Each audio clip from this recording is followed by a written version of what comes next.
Ahoy! Thank you for watching our daily 30-minute session of Zlín Film Festival live internet TV. Happy to have you here with us again. And I think today we should all be very impressed. At least I am pretty much impressed, but I'm easily impressed. As we have here with us today 3 young stars. The festival every year selects a few very talented young actors and grants them with the official title of young stars because of the great career that is ahead of them. And yeah, that's the official title that we honor you with. For the film Gwen from the UK, we're happy to present you Eleanor Worthington-Cox. For the film Metal Heart, no, she's from Ireland. Let me introduce you to Jordanne Jones. And then, well, she's not an official festival young star, but look at her. She has all the qualifications to be called young star from now on. She's made out of pure star quality. From the Netherlands and director of a documentary that is called Last Mail on Earth. We're very happy to have with us Floor van der Meulen. Young star, it's a rather flattering title. Which one of you consider themselves like a young star? You do. You do. Okay. So I'm the only one. This is the way you would like introduce yourself, like, hi, I'm Eleanor and I'm a young star. Gosh, no, it's a lovely title to be honoured with, but it just amazes me every day that I'm being recognised for something that I just really enjoy doing. You know, it's my passion, so I'm just very happy that people recognise it. Jordan, what about you? How do you feel about it? Yeah, I'm pretty much the same as Eleanor. I find it quite strange to be referred to so, because it is really just like we're doing what we love. So when we're given a title like that, it's insane, but also a privilege and an honour. Yeah. Okay. Do you have something to add about your personal star quality? Well, no, I feel like these girls as well. I feel, no, it's an honor that you are recognized like this for something, for your passion, I think. And I think we're all just starting, so it's great that someone noticed us. Okay. Now I'll be honest with you. I don't care if you're young stars. I think in cinema there's already way too much attention to the star element. And the reason why you're here and why we're so happy and thrilled to have you today here with us is not because of the title of Young Stars, but because all of you were working on a film that we're super proud to have it here. You all made a great film. The festival is so happy that we can screen them. For instance, Eleanor, you've been acting in Gwen. It's an impressive gothic horror folk tale. And it's the story of 3 women, 1 mother and 2 daughters. And Yes. just for your information, you're not the mother. No, that's not me. No. In the 19th century, in full industrial revolution, these 3 women are challenged pretty hard by the circumstances. Yes. Can you tell us in 30 seconds what the film is about? So it's a very dark film and very atmospheric. We focus a lot on the landscape and the hardships that women had to experience during that period of time in Wales. It's about the love of a mother and the fine balance in a relationship between her and her oldest daughter, and how Gwen is keeping the family together through her mother's illness, through the hostility of the community around her, and the cruelty of nature. Their farm is failing, and increasingly more strange things are happening on the farm too. So again, it's another fine line between the paranormal and the hardships of everyday life. I'm happy that you mentioned them because you started out very sweet about the mother and the daughter, but it's a pretty cruel tale to tell. It but is. what I wonder specifically is what the dialogue list must have looked like. I think it must have been like this long because there's these women don't speak too much to each other. There's long silences. Yes, when we got the script, I remember reading it for the first time, and there was actually a lot more to read of the script. And when we actually started filming, it was fantastic because William McGregor, the director, we were able to work together and improvise on a daily basis. So if we came across a scene where we thought that dialogue wasn't necessary and silence was better than using words themselves, it was fantastic to be able to work with him and create something entirely different to what we'd first planned out. The film created itself. We used the atmosphere, the elements, every location to our benefit, and created quite a silent and eerie film because of it.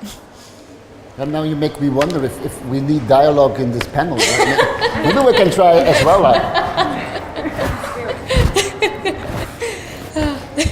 Great film. Thank you. So a lot had to be done with non-verbal acting. Was it difficult? Yes.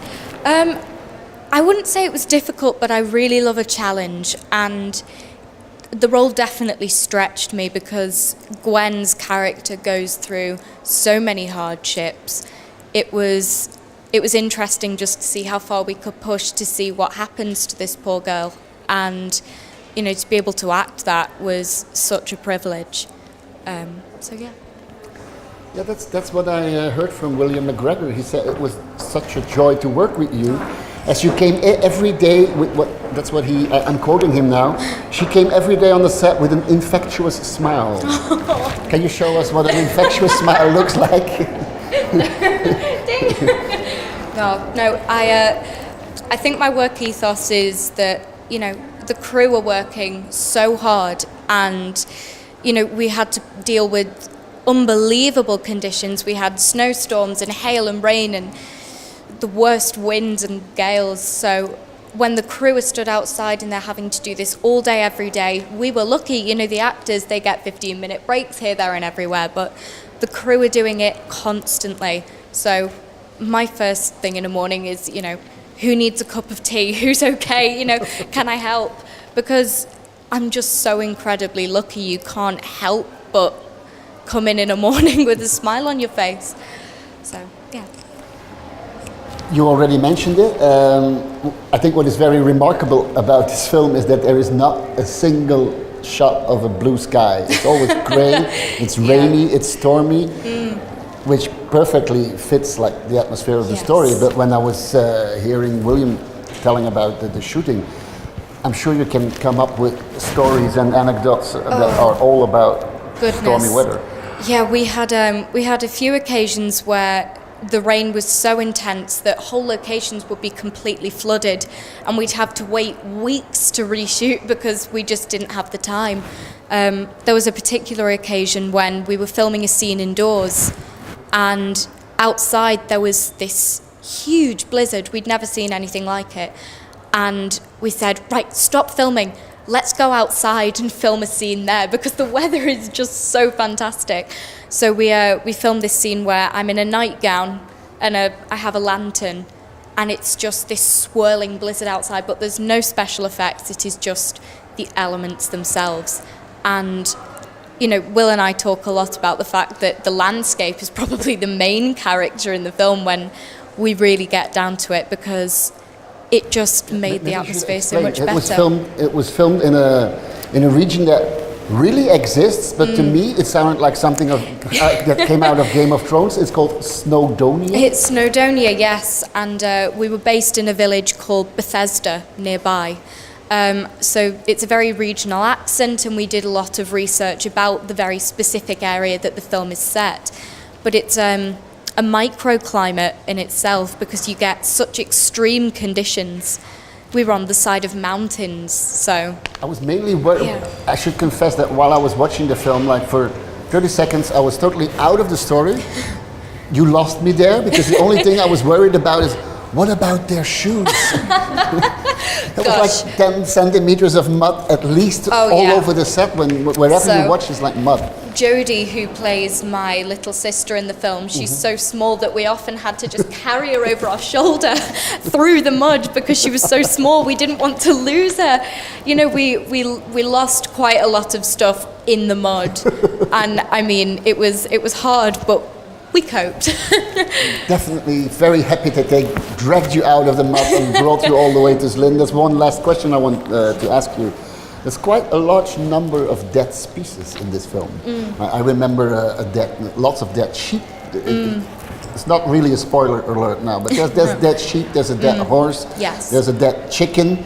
I probably forgot some more dead animals. How did you deal with the dead animals? I feel that when you're dealing with something like death in a film, it's easy to forget that, you know, you're just acting, and you know, especially in the scene where there is the dead sheep, we had to use taxidermy animals, we used fake props, and you know, there's so many dark elements to the film. It just kind of, you take it in your stride and you take it as something that comes along with the job. So Jordanne Jones, how much death and destruction was there on the set of Metal Heart? No, not at all. No, none. Which is funny because what I would usually do, like the roles that I've usually been cast in, have been very dark. And you talking about the landscape has brought me back to when I done a short called My Father, My Blood. And it was set in Clare, and I had like beautiful landscape, and it was very dark and grim. But this is the complete opposite. This is, it's definitely out of my comfort zone.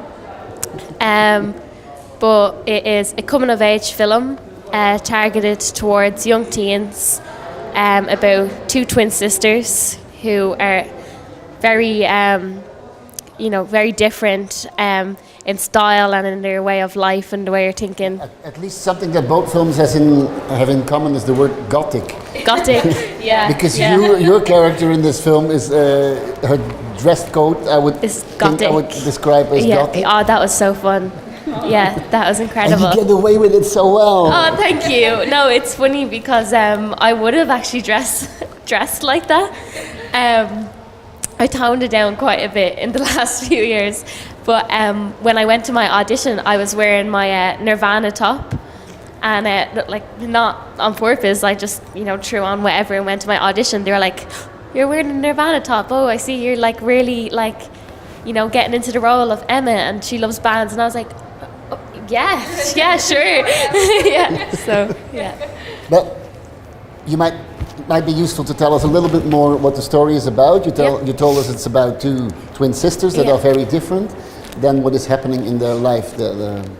Yeah, so the two twin sisters, I play Emma, and Leah McNamara plays Chantal, and she's very like superficial, like into her looks and blogging, and I would be kind of like caught up in my own head and wanting to produce music and kind of feeling left out, a bit angsty, a bit like nobody gets me kind of thing, which was fun. And we're just trying to find our way in life, and our parents go away to Africa for 6 weeks, so we have the whole world to ourselves for then, and we get up to all sorts, some trouble and some, but it's really heartwarming in the end. Yeah, it is. Yeah, it is.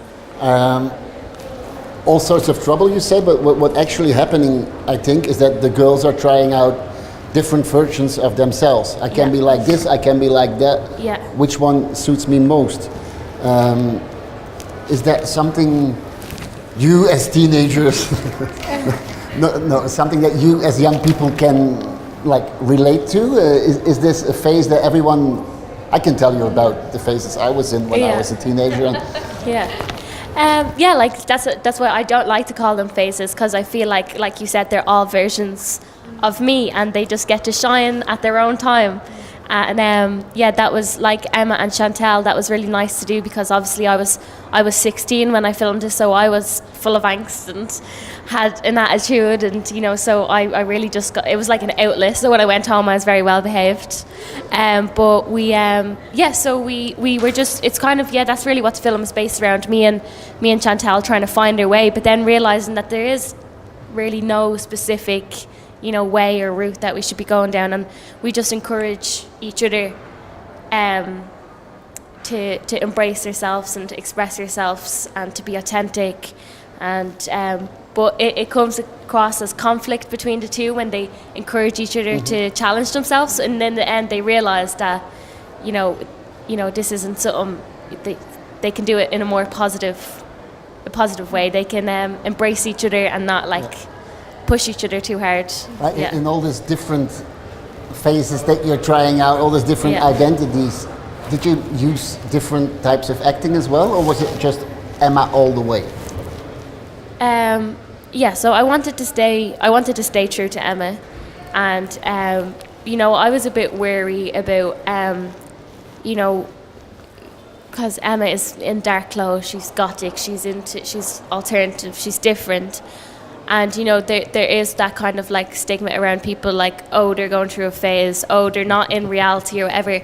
So I didn't want to change her so much, because she has her head screwed on and everything. She's just a young teen, and she's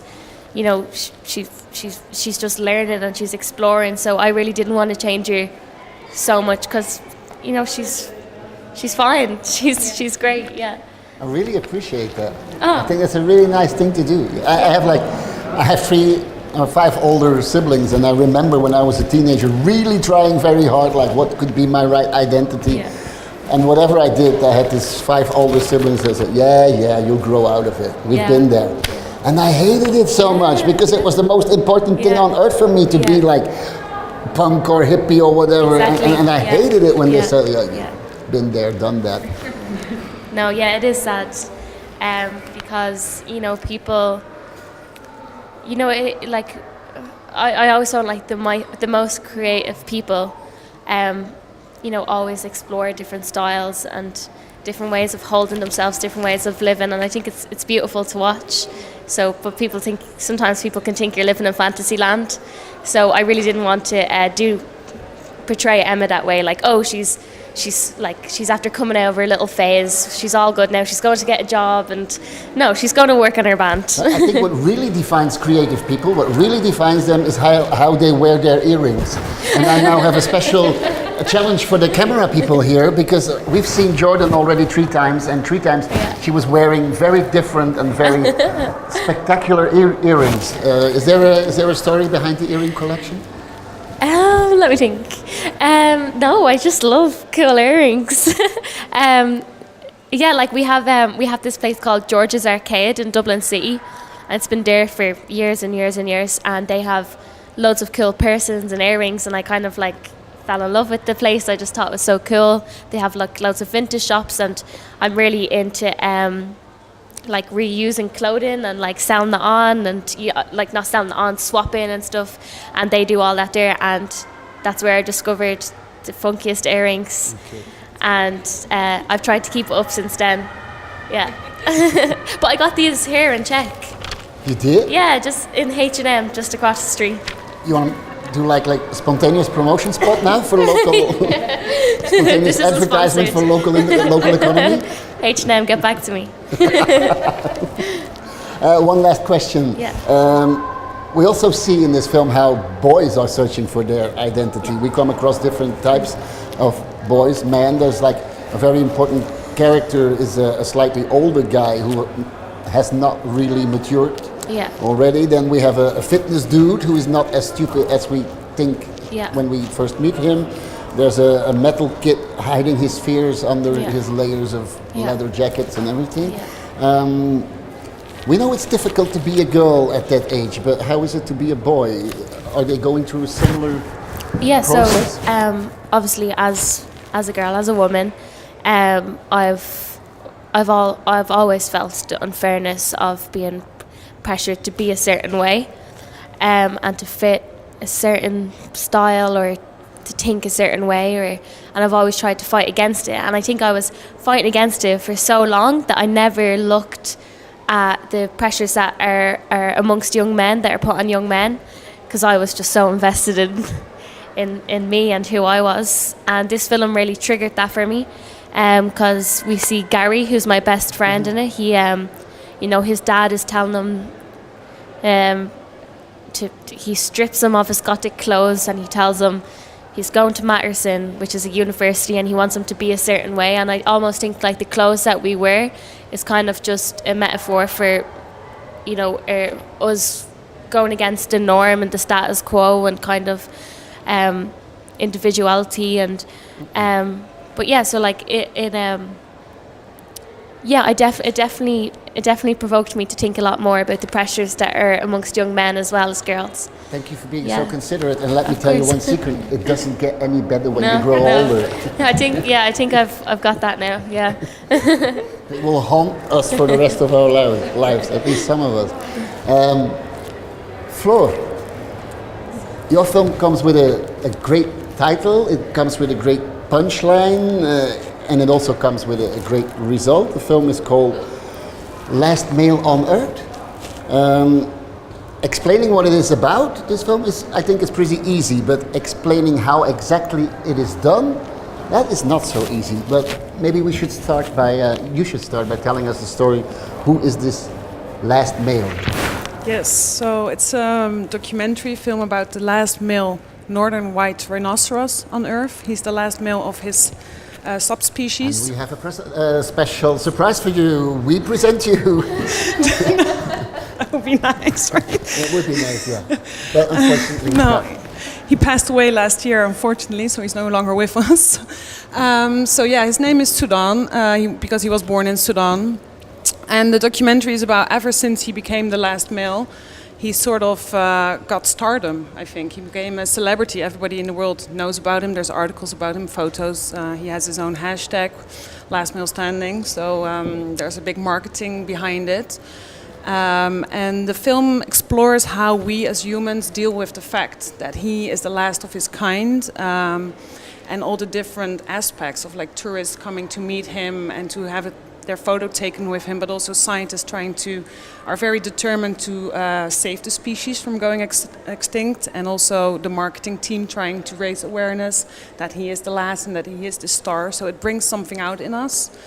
And I hope in the end that the film is this mirror reflection, that it's about a rhino, yes, but in the end I think it's about us, humans, and the human species, and how nowadays we treat the earth and other species, and it's about who we are, I guess.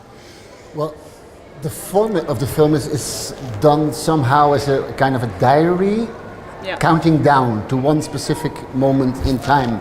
And what is this specific moment in time, and why did you do it this way?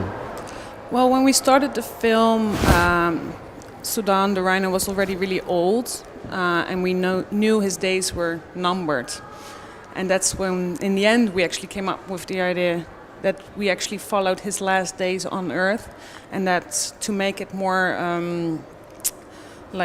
do you say this, present, I guess, we made sort of chapters counting down the days of his life, because we followed his whole last 4 years of his life to the moment he, unfortunately... It's a little bit surprising, because normally you wouldn't tell us in the beginning that the poor animal passed away, and then it would have been a great disappointment. Yes, but there is still some hope in the end. But because I wanted to be honest, like he is going to pass away, and this countdown makes it also more that you feel this is extinction happening. Just for the native speakers, we just use the word pass away. You can do that with an animal, like the animal passed away. That's like decent English? Yeah. Thank you. Luckily. Yeah. You said the film was planned 4 years ago. Yeah. I mean, 4 years before it finally premiered, and it was planned as a 15-minute film. Yeah. But then the story grew bigger. Yeah. In what sense did it grow bigger? Well, we started thinking it would be a television documentary, and then after coming there for so many years, I thought, and the idea rose that it's about us humans, and it's a huge tragic story, actually, a tragic So we thought it had cinematic value to it, and the way we shot it also, I think. So then I talked to my producers and I said, maybe we can make it into cinema, like a longer... Yeah, but also, well, in the sense of the content as well grew much bigger. Yeah. It's not just about a rhino, it's about much more. No, true. It started being about a rhino, and then because you discover more and more of the characters involved and how big the story is, of course, I felt we should like zoom out more and more and have a look at all these factors and aspects, and that made it much bigger. Yes. In a sense that I think yesterday when you presented your project, you called it like a reflective documentary. Was that? Am I quoting you correctly now, or was it? I think you similar? are. Yes. I don't know if it's the correct English term to say it, but it's. We have people to improve that or not? A reflective documentary. Yeah, I think that sounds right. Yeah. It fits very well. I mean, the description fits very well to how I experienced it. Well, that's great. Yeah, I think, we had this distant look at it, and it's observing and hopefully reflective in that sense, that we invite people to reflect on themselves and who we are.